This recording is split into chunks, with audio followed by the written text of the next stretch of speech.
Welcome, everybody, to another episode of the Dental Boardroom Podcast. It's Wes Read, CPA, CFP, owner of practice, CFO, and your host for today's episode. Well, I'm kind of excited for the next series of episodes because they're going to be on a very hot topic around the world today, and yes, inside of a dental practice as well, and that is artificial intelligence, or AI as we colloquially know it.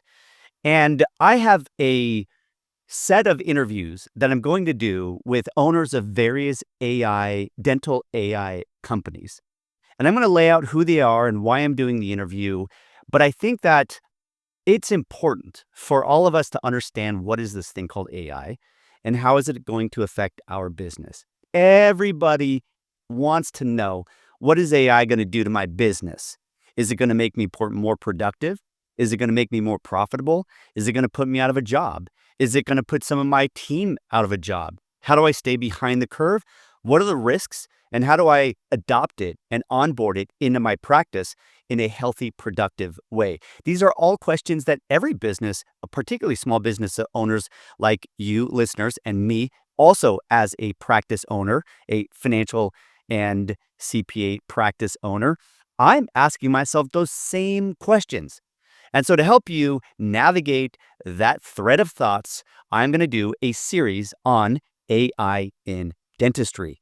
That is the title I'm giving to this next block of episodes for the Dental Boardroom Podcast. And I do have to apologize. I've been a little out of pocket lately.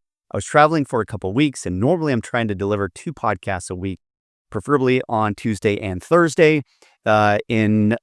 Sometimes life just gets to me and I can't do it because I'm so busy with my business, with my personal life, family, yada, yada. Well, I'm back in the saddle and should be pretty consistent here for the foreseeable future with a couple episodes a week. So for this first episode on this series, AI in dentistry, what I want to do is kick off with a general explanation of AI, its role in dentistry, and then lay out who are some of the main players leading the way in dental AI technology and who I'm going to be interviewing in this series of podcast episodes. So let's go ahead and kick it off. AI in general, how it works. So AI is simply computer algorithms that are trained to learn from data and make decisions. It thinks. Normal computer automation requires human involvement to map data fields from one technology into another technology in a very linear way. Because the computer can't necessarily think for itself, it has to be told what to do on each specific step within a workflow. AI introduces something new, innovative, and incredibly disruptive, and that can change the effectiveness of our technology. And it is the ability for a brain to sit along that assembly line of whatever that process is, whether that's bringing a patient in, scheduling an appointment, getting them in a chair, presenting a treatment plan, submitting an EOB, yada, yada. All these are processes within the business of dentistry. And what AI does is, as that flow, the patient flows through the practice management software, it flows through imaging software, it flows through various technologies. We call it your tech stack in your business. AI sort of houses a brain along that workflow that can think for you and can produce certain analytics to make the process go faster and to do some of that analysis that you as a dentist will do. Now, in my strong opinion, AI is never going to replace the professionals who are using critical thought to apply not only a data-based analysis, but also a human and emotional-based analysis. For me and my clients, we talk about money. I clinically treatment plan their money. And guess what? A lot of the clinical treatment planning that I do for clients isn't just about the math. The math is a significant component to it, yes. But my clients' mental state, what matters to them, what are their goals in life, their relationship to risk and investing in the stock market and dealing with volatility in the stock market.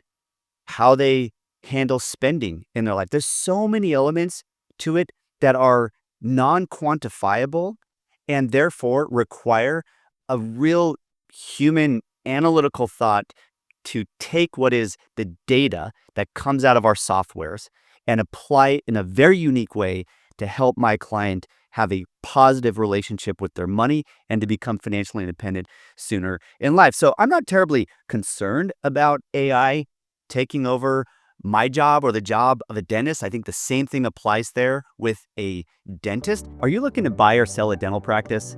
If you're a seller, how do you find a strong list of potential buyers? There's no MLS or Zillow for dental practice sales.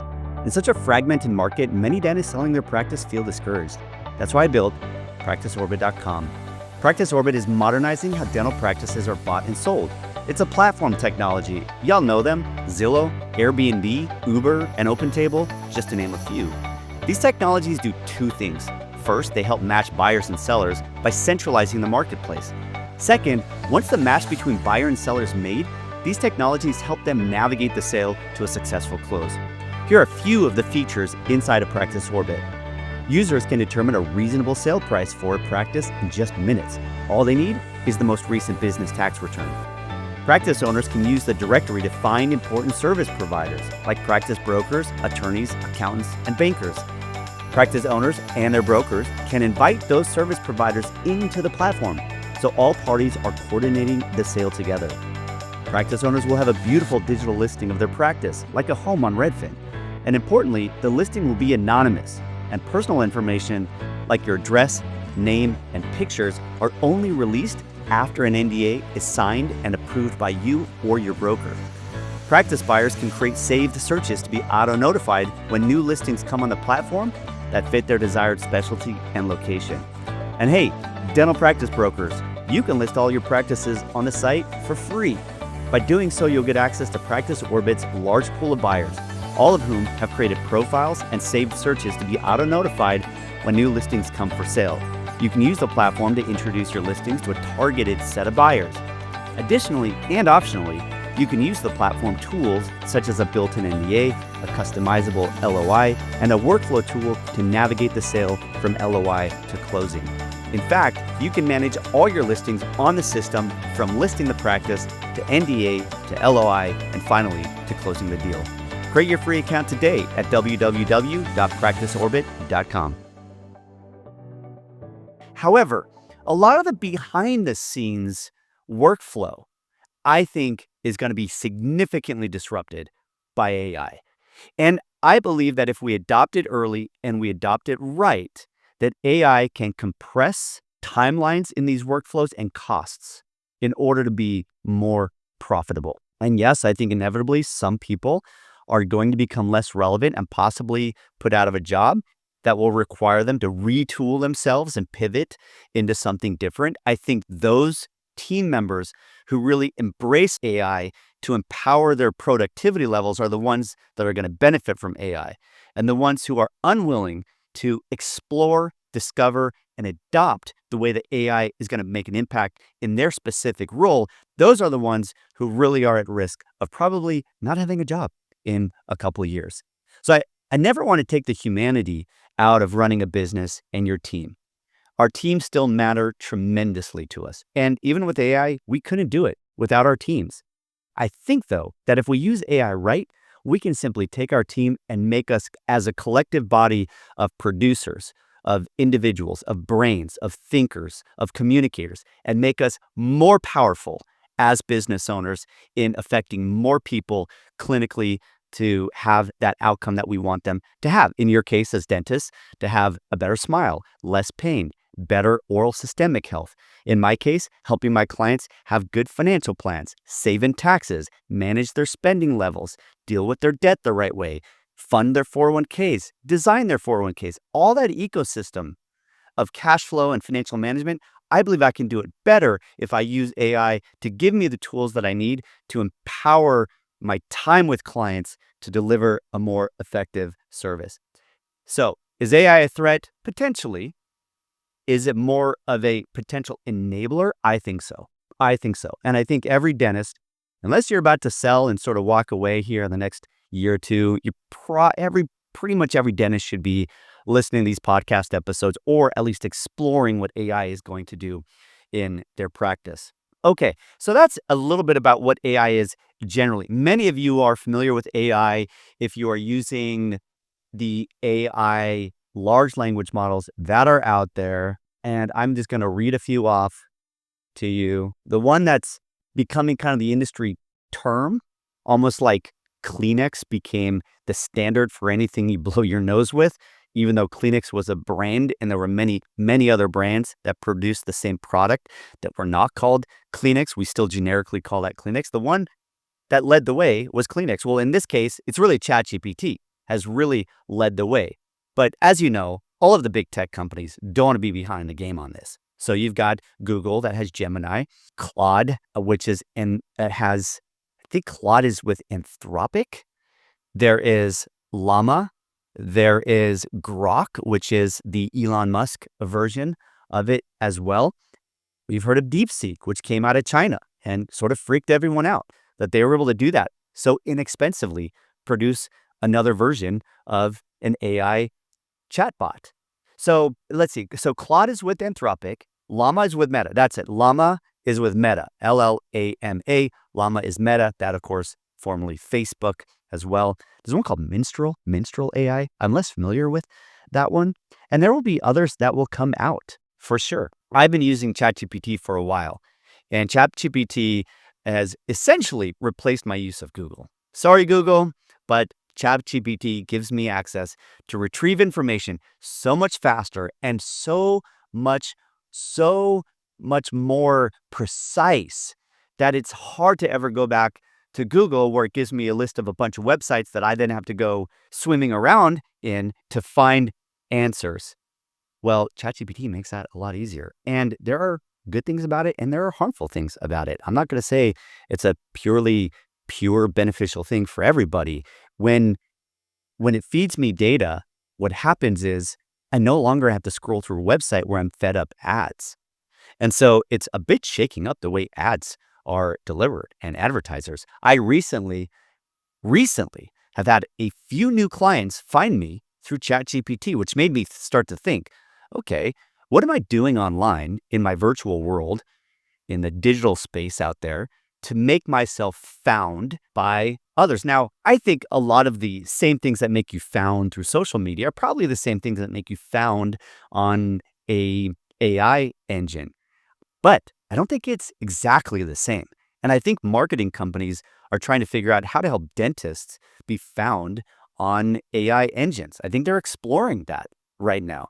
So one of the companies I'm going to be interviewing in my AI series here is a dental marketing company, because I want to find out what are they doing with AI to help doctors be more successful. And I want you to learn what they're doing to be more successful. Okay, so here are the main things that AI does. They do, I'm going to categorize it in these three things. They do predictive analysis, number one. Number two, they do natural language processing, also known as NLP. And lastly, computer vision. Now, I've got ChatGPT open in front of me right now, and I'm just going to put a little bit of context to explain those three things a little bit better. So let's talk about the predictive analysis. So in predictive analysis, an AI refers to using historical data, statistical algorithms, and machine learning techniques to forecast future outcomes or behaviors. Predictive analysis identifies patterns and trends in existing data to make data-driven predictions about what is likely to happen next.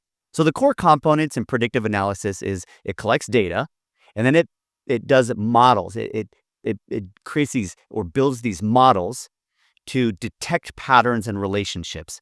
And then it uses that to forecast out predictions. Some examples in the world of application would be in business, forecasting sales or inventory needs; healthcare, predicting patient disease progression and health; finance, detecting fraudulent transactions or credit risk; marketing, recommending products or predicting customer behavior; maintenance, anticipating equipment failure before they occur. So there's very real applications of AI in this world in this space of predictive analysis. So that's number one, predictive analysis.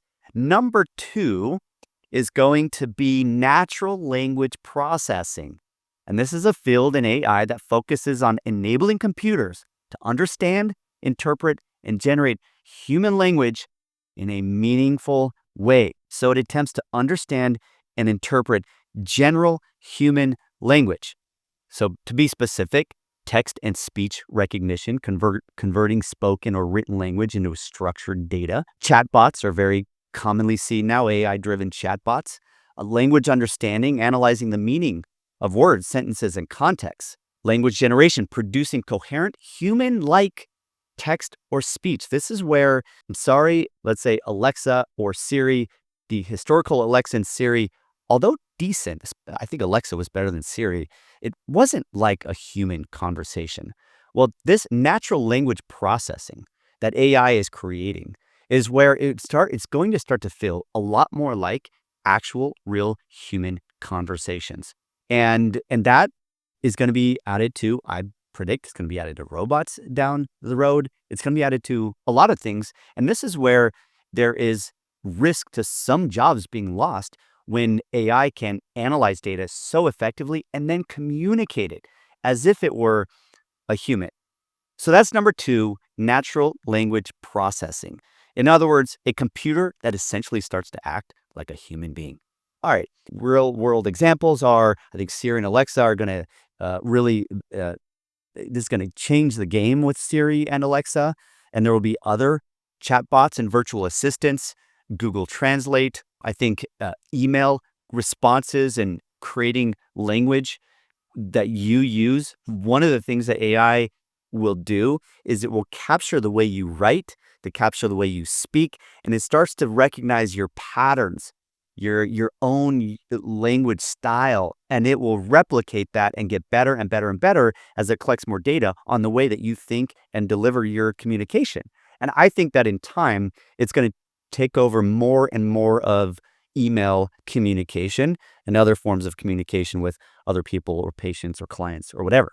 At its core, NLP, natural language processing, bridges the gap between human communication and computer understanding, making it possible for machines to read, listen, and talk more like humans. So that's number 2. All right, let's go on to number 3, computer vision.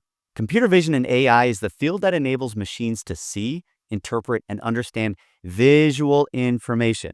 So this isn't words, it's not numbers, this is pictures, visual information from the world, similar to how humans use their eyes and brains to ingest visuals and then interpret it and do something with whatever that visual is. So core capabilities of computer vision: image classification. It can identify what is in an image. Is that a dog? Is that a cat? Is it a car?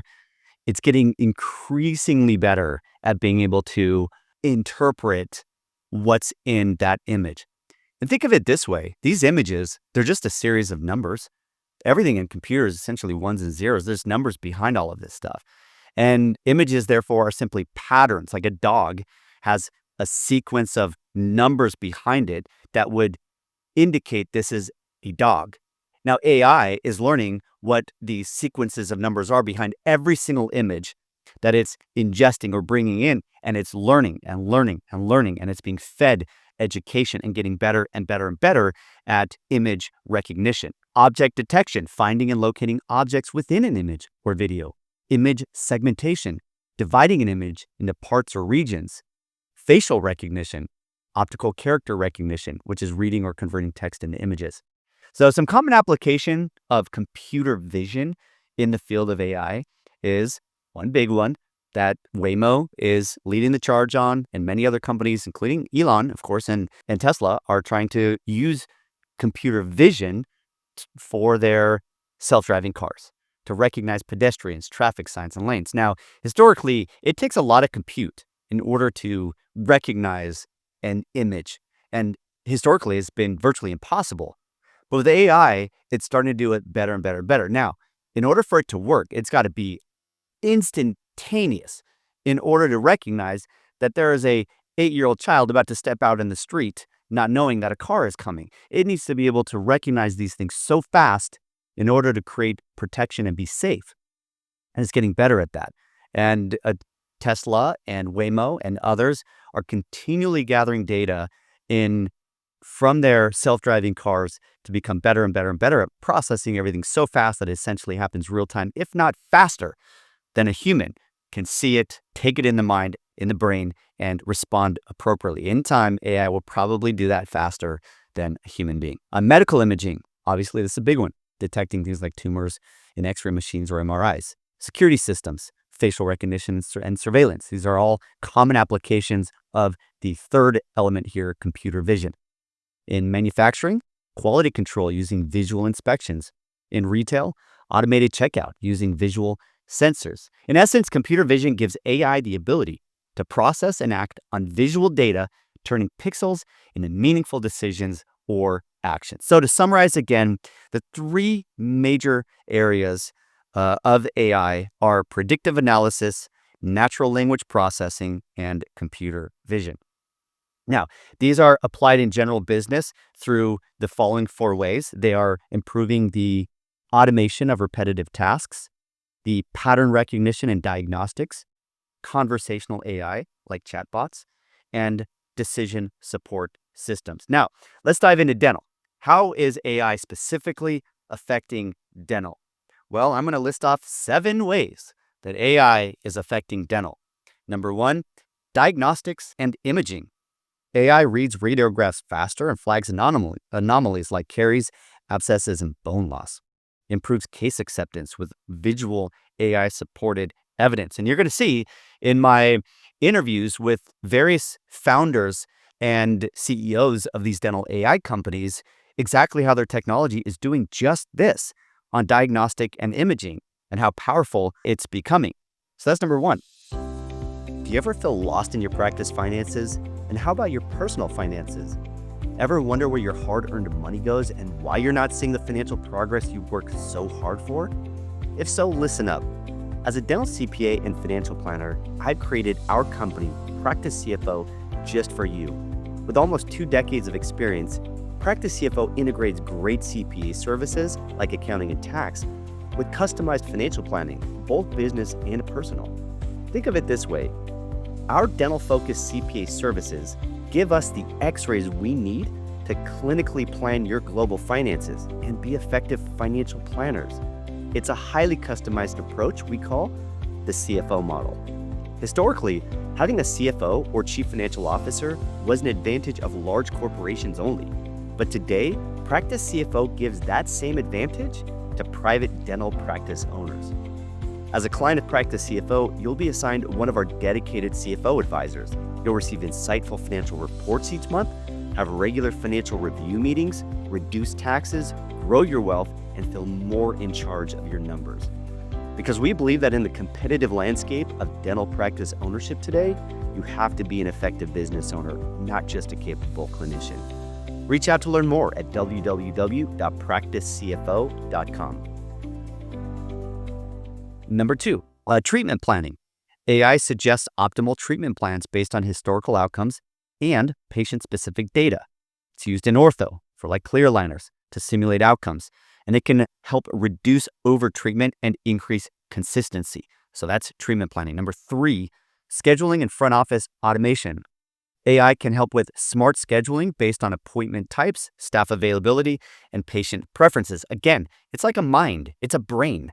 And that brain, as it really learns your team, your scheduling, gets integrated into your softwares, it can start to triage some of these issues that you run into in a business that create bottlenecks and inefficiencies. So smart scheduling is one of them. Chatbot answers for frequently asked questions and booking appointments through websites. Some examples here are NextHealth, LocalMed is another one. By the way, on treatment planning, diagnostic, you've got Pearl and Overjet, both of whom I am doing an episode with individually. Number 4 is insurance and billing automation. AI scans explanation of benefits, EOBs, and submits claims and flags issues. And it can reduce human error and admin labor and therefore help you keep your AR lower, meaning that you collect from the insurance companies and patients faster. Example tools here are Dentist and ClaimX.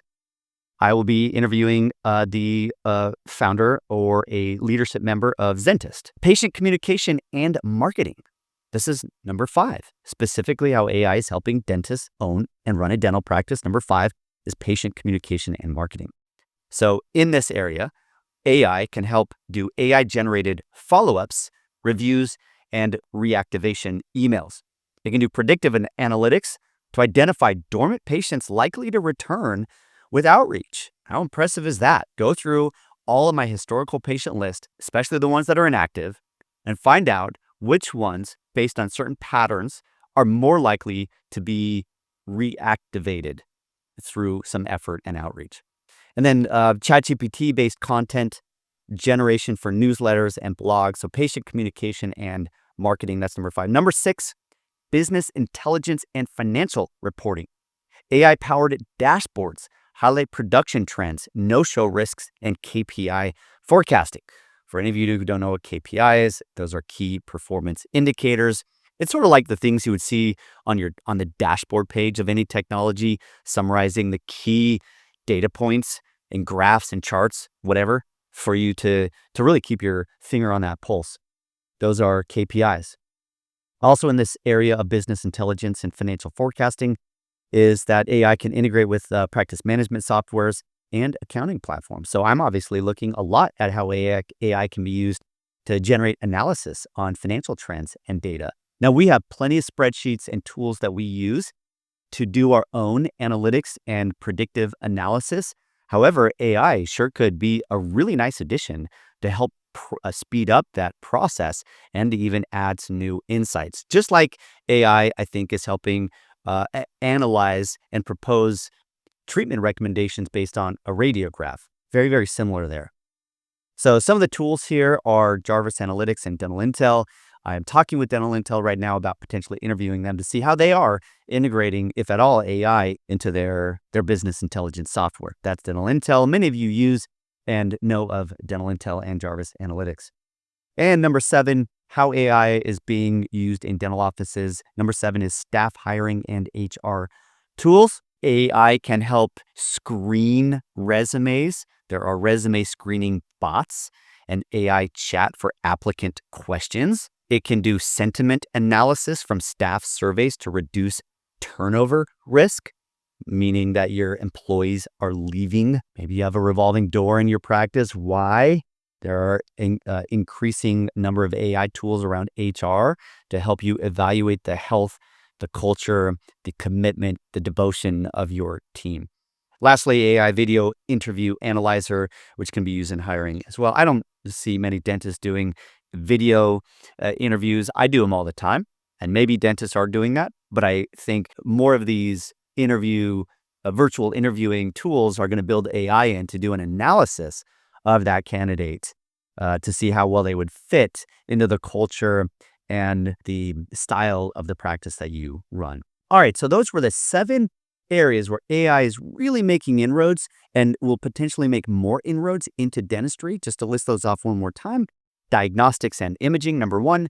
Number 2 is treatment planning. Number 3 is scheduling and front desk automation. Insurance. Number 4, insurance and billing automation. Number 5, patient communication and marketing. Number 6, business intelligence and financial forecasting. And lastly, number 7, staff hiring and HR tools. All right, who are some of the companies that are leading the way, and which ones do I currently have scheduled a podcast interview with to give you some really good education on the practical implementation of AI? Now, let me just say before I jump into this part of the episode that there are a lot of companies that are building their own custom AI agents. And you're going to hear this term a lot, AI agents. Now, most of you are familiar with using ChatGPT or Gemini or Grok for this sort of really effective search engine. And we are all becoming incredibly effective as information retrieving machines. And the younger generation, especially those who are going through high school and college with AI, the benefit that they have, and I think will bring to any business, is they're very, very effective at understanding how to enter in good prompts.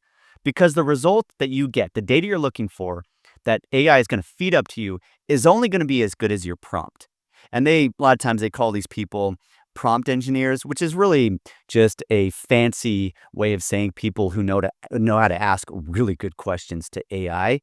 And it was pretty insane. When ChatGPT first came out, companies were paying $300,000 for prompt consultants to come in to their business and teach people how to use effective prompts. I think a lot of us are getting better and better at asking really good questions and being specific, because the results will be as specific as the prompt. And knowing how to sort of have this back and forth, almost like a conversation in your prompts with AI. And as AI adds voice to that, this natural language processing, it's going to become more conversational over time, in my opinion, unless type in, get this typed out response, type back in, get a typed out response. I think it's going to become much more human-like over time.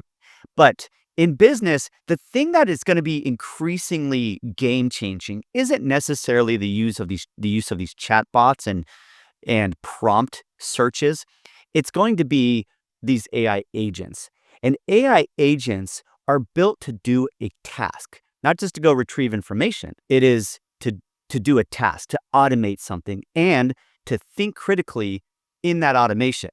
See, historically, computer automation never thought critically. You had to tell it exactly how to map data, to think through things, to create connections and recognize trends. Now, AI can do a lot of that thinking on its own, which is what makes it so powerful. It's like a brain in the process that can think through something, and in many cases, think through it infinitely better than a human being can, and infinitely faster as well.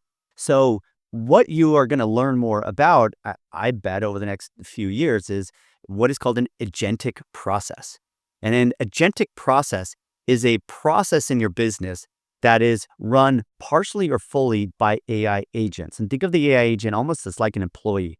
And it's got to be set up, it's got to be trained a little bit so it understands what you're trying to accomplish. And it just like an employee, over time, it gets better and better and better until it becomes very efficient and very productive for that process and for your business. And so businesses are custom building these AI agents to do a specific thing inside of a workflow. Now, I think what's going to happen in dental offices is that dentists aren't going to become tech people and go and build their own AI agents. Now, I suspect some may. And it's possible that in time, AI agents can be built to build other AI agents.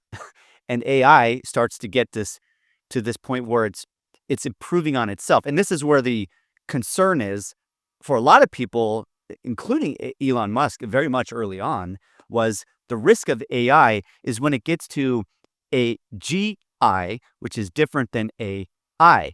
Artificial intelligence is AI. Artificial general intelligence is AGI. And AGI is when essentially AI gains consciousness and it becomes self-aware.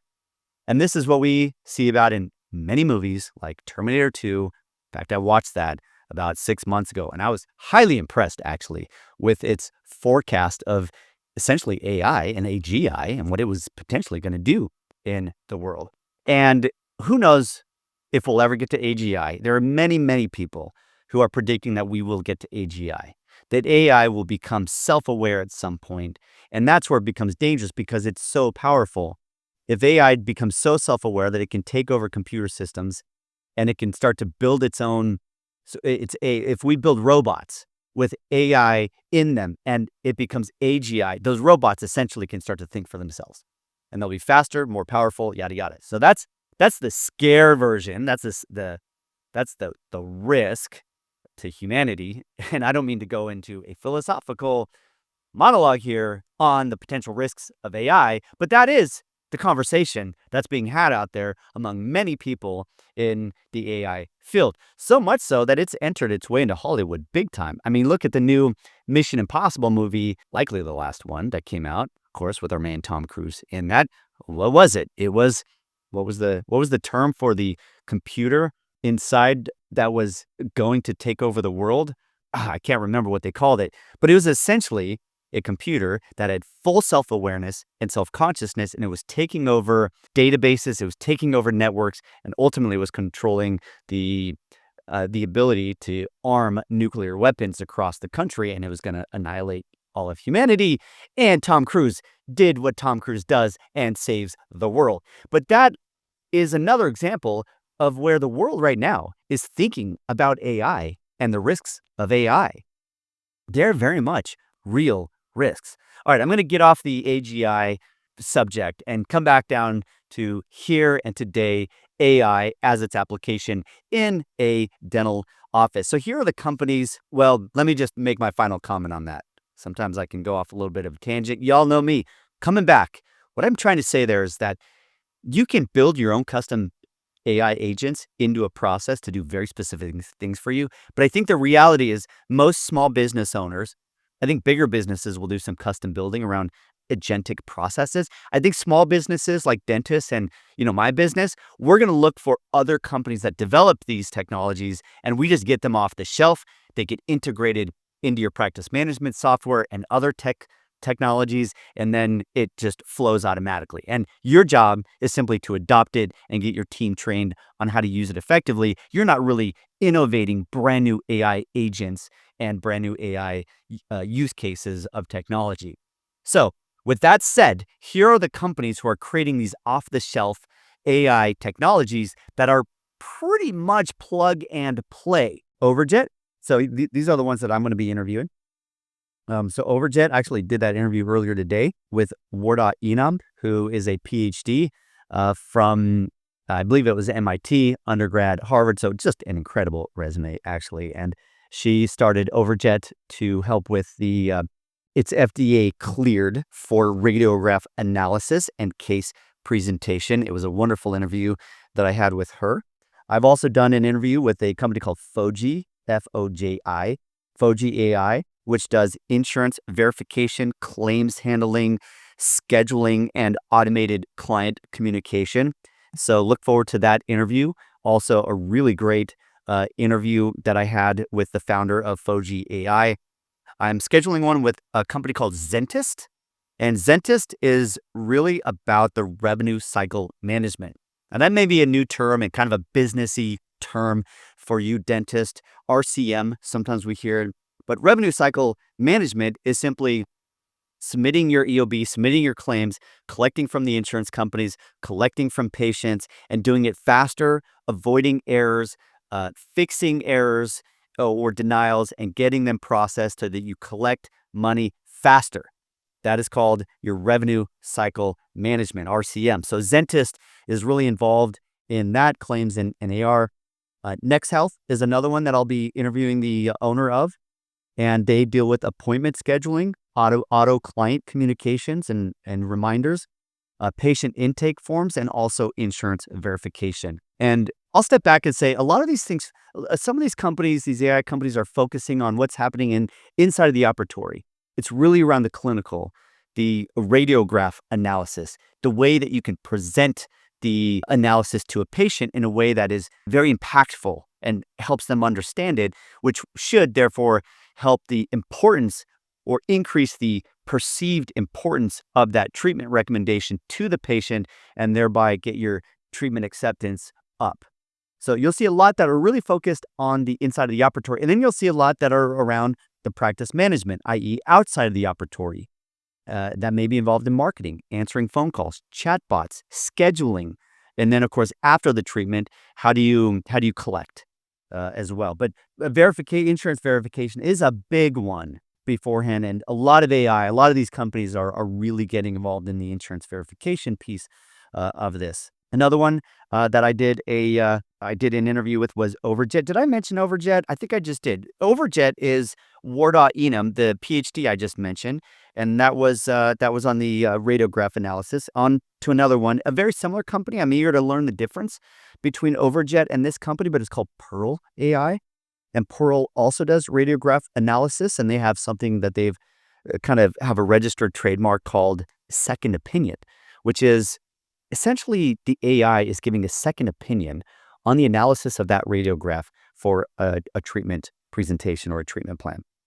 And it will detect a wide range of pathologies. It's also FDA cleared, and it also does insurance verification. So stay tuned for what I expect will be a really good interview with Pearl AI.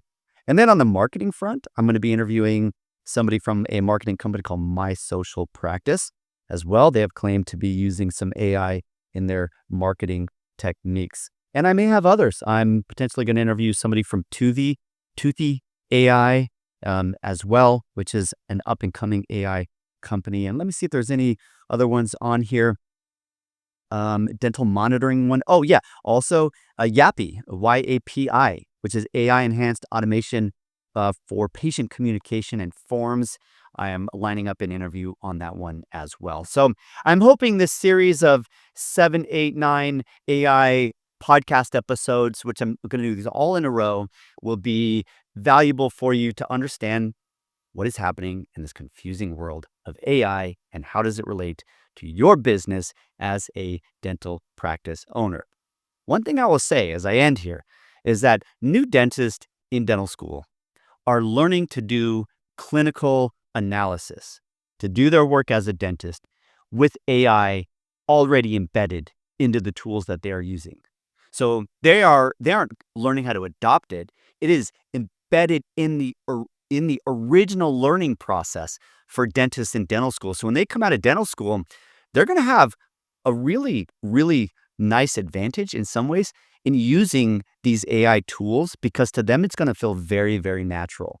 Fast forward a few years when, say, my 20-year-old son, let's say he goes to dental school and comes out in 7 or 8 years, imagine the level of AI fluency that he's going to have when he steps into dental practice ownership. So I emphasize all that to say, as an existing dental practice owner, I don't think this is an area that you can neglect and think that the same profitability you've had in the past will be there in 5 or 10 years. Now, with that said, I don't want to overestimate what AI will do in replacing some of the clinical skill set of a current practicing dentist. If you have a great brand, you have a really great team, you're a great clinician, maybe you have a good marketing effort or just really good word of mouth and great culture, you're probably going to be fine no matter what. That said, who knows exactly how much AI could cause somebody down the street from you who maybe doesn't have that same history to accelerate and catch up a little bit and may potentially be a threat to your practice. I don't want to catastrophize anything here, but I do want to elevate in your mind the importance of not waiting on this. Learn about it, think about it, and in your practice, make a conscious effort to explore how AI can make an impact. Here's what I'm doing at Practice CFO. I have formed, now I'm a bigger company. We have about 60 people. We have multiple departments. It's a bit more complicated than, say, a one doctor, one location dental office. Maybe it would be more like, I don't know, a multi-practice, multi-owner dental entity in terms of complication. But what I'm doing is I've formed a tech committee, and I'm going to chair that committee. Me personally, I'm going to chair that committee, and I'm going to have a person from each of my departments. So my tax, my accounting, my investment in 401k group, and my payroll group. And we're going to come together and we're going to meet every quarter, and we're going to define what are the research projects and technologies that we want to explore and beta test in order to determine if they would be a good addition to our workflows, our culture, our process, and our teams. And I'm sure I'm going to probably waste a little bit of time and spend a little bit of money trying to figure out how to go about doing this. But I do think it will be a really good use of time and money and resources to stay ahead of this. So that's my plea to you, dentists. This is the Dental Boardroom Podcast. As you know, the Dental Boardroom, a boardroom is where the owners and the board members come together to strategize on the key pivotal elements in a business decision-making for that period of time. The Dental Boardroom takes that concept and says, hey, yeah, you're not Google, you're not Apple, you're not Tesla, and you're not Procter & Gamble. You're not these huge companies. However, you still run a business. And the business side of what you do is as important as the clinical side if you want to be a successful business owner. And so in your own small way, you can create your tech committee or your AI committee, which may just be you and your office manager. It may be you and an outside consultant that you engage for a few months. And maybe you bringing in a support person from these different AI companies and having them meet with you for a few meetings as you talk about implementation and testing out different AI technologies. But it is something that on your admin day that I would recommend you take 30 minutes to an hour every week and you listen to these podcasts, you research these companies, you ask others their experience with AI, what's working, what's not working, and then you start to implement it in your practice and tell your team, hey team, we are going to try implementing some AI tools here in the practice. As you all know, AI is becoming increasingly important and disrupted, and we want to use that disruption for our benefit and not let it hurt us. And so here's what I'm doing. And you know what? It's going to be a little bit trial and error, and you may not like that it's going to change some of your tasks and the way you do things, but I'm asking you to all keep an open mind so that we embrace this in the right way and really recruit your team, enroll your team in your vision of using AI technology in your practice effectively. That's my final word. Thanks everybody for listening to another episode of the Dental Boardroom Podcast. Stay tuned for these episodes with various AI company owners, founders, leaders to share what they are doing. The last thing I will say is my very next episode is actually going to be an AI podcast episode using Google's Notebook LM to do an analysis and a conversation on the recent ADA, American Dental Association, an, view. They did a research on AI in dentistry, and I'm actually going to use AI to show you how I'm going to use AI to do one episode, and I'm going to let the AI create a conversation between these two. They sound very much like real authentic people. You'll be surprised how real it sounds as they summarize this very long PDF report that the ADA put out on AI in dentistry to help you synthesize in a very condensed, easy way to see what that ADA report is all about. So stay tuned for that AI episode coming up. And I don't ever plan on replacing myself with AI to do all my podcasts, although at times it can be tempting because these podcasts do take time to prepare for, edit, and deliver out to the world. That said, at the end of the day, I don't think AI can replace certain things. And from my vantage point, meeting with clients, seeing what they see, feeling their pain, running the numbers, doing tax and cash flow projections, structuring their financial ecosystem, there's a lot going on there, especially on the emotional and psychological side. And so I don't think AI is ever going to be able to really come in and say, Wes, I'm going to take you over and I'm going to do all your podcasts. Who knows? Maybe I'm wrong. We'll see. But in the meantime, it's going to be me. I hope that's okay. Thanks, everybody. Until next time.